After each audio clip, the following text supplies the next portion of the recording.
Central जेलाव N case नांनाय बिथांमोनखौ माने सेन्ट्रेल जेलनिफ्राय मुसलपुर कर्टआव लाबोदोंमोन। खै बोसोर जाखोमोन ओरैनो? बिसोरो ओरैनो 12 बोसोरसो जानाय। 12 बोसोर।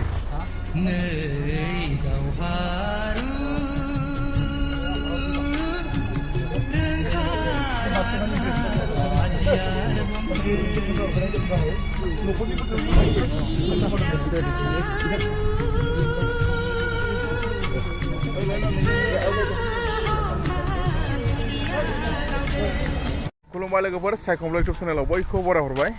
दायो दंफैयो मुसलपुर कर्टआवहाय। थ' लोगोफोर, बे मुसलपुर कर्टआव मानि थाखाय फैनाय जादों दसे उनाव मोनथिनानै मोनगोन आरोना। दायो जोङो सोर सोर फैदों नायनो हागोन। नै ओरैजाय आदा नारायण दङ, ओमफ्राय ओरैजाय सार दङ। जोङो साथामजों फैदों आरोना। दा मुसलपुर कर्ट मोनफैबाय आरोना। दायो कर्ट सिङाव हाबनोसै। भिडिअफोर लानो हायोबा एसे कर्ट सिङावबो लानो नाजानोसै आरोना लोगोफोर। नैबेनो कर्टआ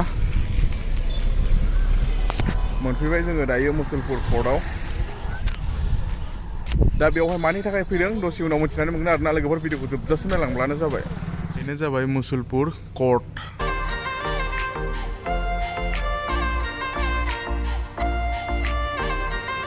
One hour later.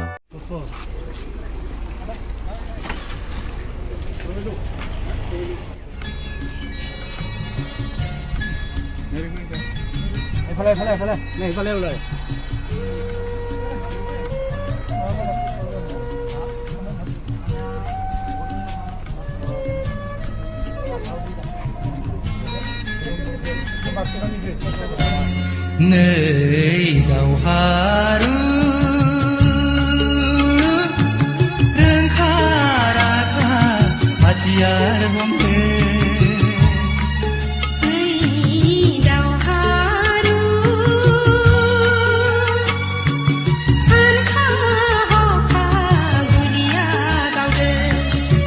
ida fongbaini nongkai dayaवनो गावज्लायोब्ला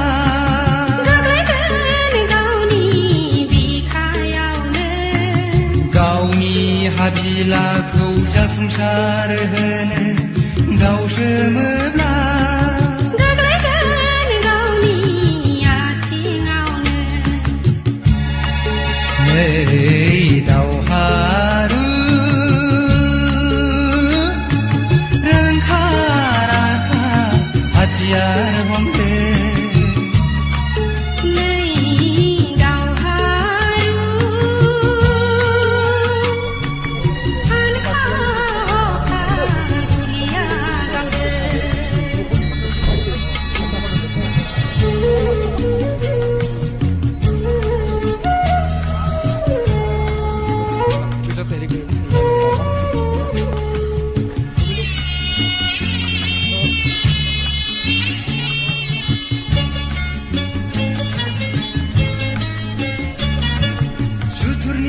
फान्दायनायजों गावनि उदैखौ सुफुंनो लेवार बेदलाव जानानै हारिनि थैखौ सोबगोरा बिमानि गोथार मुस्रियाव हारिमु सोदोमस्रिखौ दावहाया दावराय जानानै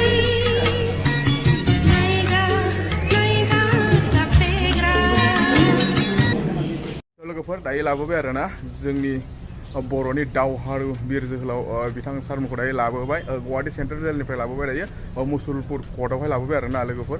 दायो माने सिङावहाय लाना थांदों, सिङावहाय केमेरा खालामनो होआ। दा बाहेरायाव दिहुनब्ला आरो नोंथांमोननि सिगाङाव आङो भिडिअ जिमान हायो देखायनो नाजागोन नोंथांमोननि सिगाङाव। नोंथांमोना जिमाय शेयार खालामब्लानो जाबाय। लोगोफोर, नैबे आफेला जाहैबाय बिथां दावहारु सारमोननो जानो थाखाय न'नि मानसिया लाबोदों आरो दा बेखौनो होनो थांगासिनो दङ। 6 hours later. ओमफ्राय लोगोफोर, जोङो दायो बाक्सा मुसलपुर कर्टनिफ्राय ओंखारबाय। माने जोंना ट्रेन हमहैफिननांगौ नालाय रङियायाव। दा माने हर जायोब्ला मोनालाङोब्ला ट्रेनखौ मोनाबो जानो हागौ। केमेराखौ खेबनो बारा चान्स मोनदिया लोगोफोर। नैबे बेवहाय बिराद स्ट्रिक्ट माने सिङावसो सोना दोनहैबाय। गारिनिफ्राय ओंखारनायाव जा खेबनो हाबाय बेनोसै आरोना लोगोफोर। दायो थांफिनगासिनो दं जोङो। दा रङियाव माने ट्रेन हमनांगौ नालाय, नङाबाथ' थाबावनो हागौमोन। थांनायाव मा मा हायो एसे देखायलांबाय थाबावनोसै नायलांबाय थाब्लानो जाबाय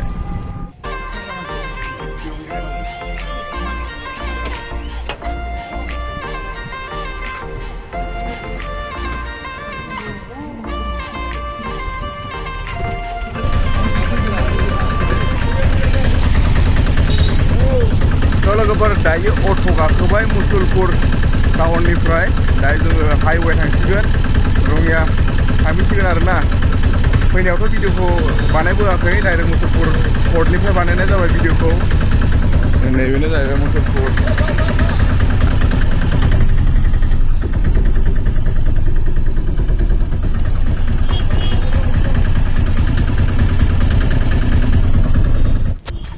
दायो मोनफैबाय लोगोफोर नेशनेल हाइवे मुसलपुरनिफ्राय दायो रङिया थांनोसै नेशनेल हाइवे मोनफैबाय आरोना लोगोफोर दायो रङिया थांनोसै बास फैथ'वाखै बास नेगासिनो दङ बासआथ' एभेलेबेल मोनो दसेनो मोनो थ' लोगोफोर जोङो दायो बास गाखोबाय रङिया थांगासिनो दङ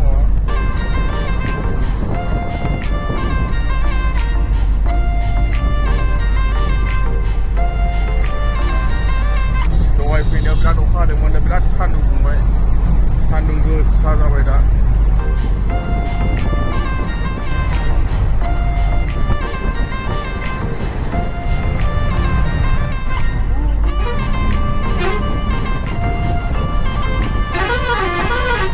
दा लोगोफोर जोङो दायो रङिया स्टेसन थाबायगासिनो दं आरोना नेशनेल हाइवेनिफ्राय बेनिफ्राय गारिखौथ' जोङो मोननाय नंला खारग'बाय बे गारिया दा गंसे गंसे थांनांसिगोन थाबायगासिनो दं दा जोंना प्रभुआ नै सिगां आदा नायब्रा खनसे हाय होनब्रा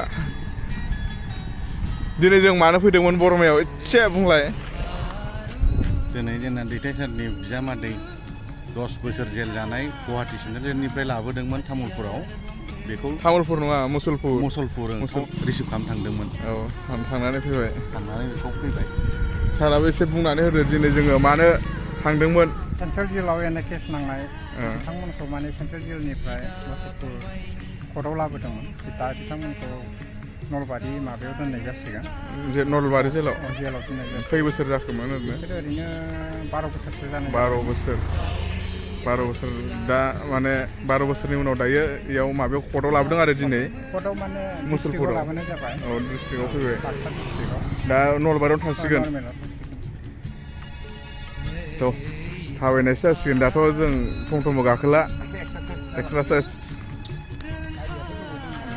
माने लोगोफोर खेबनायाथ' माने मोजाङै खेबजोबनो मोनदिया माने सिङाव हाबनाबो खेबनो मोनदिया सिङावबो खेबनो होआखै माने केमेरा खालामनो होआखै नालाय ओमफ्राय बे गारिनिफ्राय जा ओंखारनायखौ खेबनो मोनबाय बेनोल' जाबाय आरोना लोगोफोर ओमफ्राय दा जोङो फैफिनबायसो आरोना थांगासिनो दं जोङो दा ओमफ्राय दा जोङो रङिया स्टेसन थांगासिनो दङ थाबायगासिनोसो स' लोगोफोर जोङो दायो रङिया मोनफैबाय रङियाव टिकेट लाबाय नै ट्रेनावथ' टिकेट लानांगौ टिकेट लायाबा प्रब्लेम जायो टिकेट लाबाय ओमफ्राय दा न'आव थांसै ब्लगाबो बेखिनियानोमोन एसेसो गोजोन्थों जय बर' हारिनि